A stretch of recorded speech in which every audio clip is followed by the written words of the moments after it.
ስለ ለውዝ ቅቤ ቢዝነስ ምን ያክል ታውቃላችሁ? በአሁኑ ሰዓት ላይ የለውዝ ቅቤ በጣም ተወዷል። እዚህ የለውዝ ቅቤ ቢዝነስ ላይ የተሰማሩ ሰዎች ደግሞ በጣም ጥቂቶች ናቸው።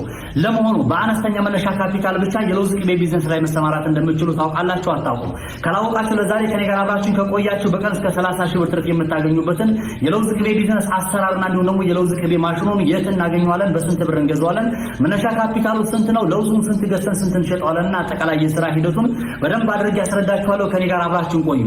ሰላም ስለኝ የተከበራችሁና የተወደዳችሁ ተመልካቾች እንዴት ናችሁ? በያላችሁበት የዓለም ዳርቻ ሰላምታ ይድረሳችሁ ብያለሁ። እጅግ አዋጭ ትርፋማ የሆነ የለውዝ ቅቤ ቢዝነስን አስጀምራችኋለሁ።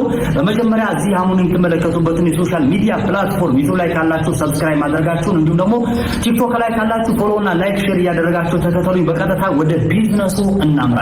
መግቢያ ላይ እንደተናገርኩት ነግሬያችኋለሁኝ። ዛሬ የማሳያችሁ የምነግራችሁ የቢዝነስ ሐሳብ የለውዝ እንዴት አድርገን ቢዝነሱን መጀመር እንችላለን፣ የለውዝ ቅቤ ቢዝነሱን እንዴት እንሰራለን የሚለው ነው።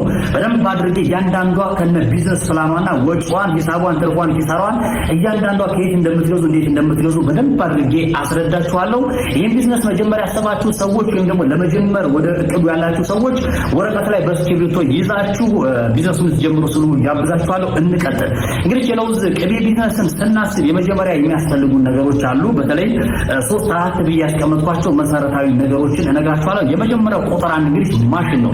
የለውዝ ቅቤ ለማምረት ማሽን ያስፈልገናል። ማሽኑ ከየት ነው የምንገዛው፣ እንዴት ነው የምንገዛው የሚለውን ስነግራችሁ የለውዝ ማሽኑ የምንገዛው 220 ሺህ ብር ብቻ ነው። ማሽን ነው፣ ለውዝ የሚያመርትልን ማሽን ነው። በዘን ዋጋ አስረግጬ ያመጣሁላችሁን የለውዝ ቅቤ ማሽኑ 220 ሺህ ብር ነው። እንዴት ይገኛል፣ እንዴት ነው የሚለውን መጨረሻ ላይ ስልክ ማስቀምጥላችኋለሁ። ወደ እኔ የምትደምሩ እዚህ ቢዝነስ ላይ እገባለሁ ብላችሁ ካሰባችሁ እኔን ኮንታክት ማድረግም ስለምትችሉ እንዳትጨነቁ። ዞሮ ግን የለውዝ ቅቤ ማሽን መስሪያውን ማዘጋጃውን 220 ሺህ ብር ልብ ብላችሁ አስቡ፣ ያዙ። ትክክለኛና ዋና ወጪው ይሄ ነው።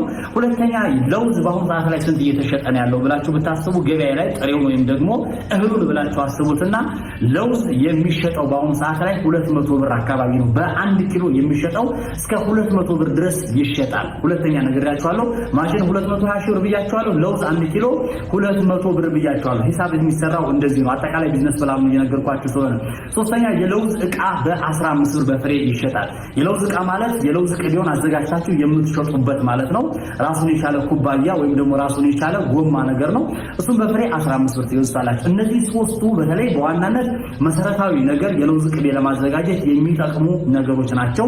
እነዚህ ሶስቱን ግብአቶችን ማቴሪያሎችን ከነገርኳችሁ በኋላ እንቀጥል። ሌሎች ጥቃቅን የሆኑ ኢዚ የሆኑ ነገሮች ሊኖሩ ይችላሉ፣ ግን ምናልባት ወደ መጨረሻ ላይ እንደ ፋይናንሻል ወይም ደግሞ የተወሰነ ለተወሰኑ ነገሮች ብዬ ያስቀመጥኩላችሁ ካፒታል ስላለ እዛ ላይ እነግራችኋለሁ። ዞሮ ግን ሶስቱ መሰረታዊ ነገሮች ያስፈልጋሉ።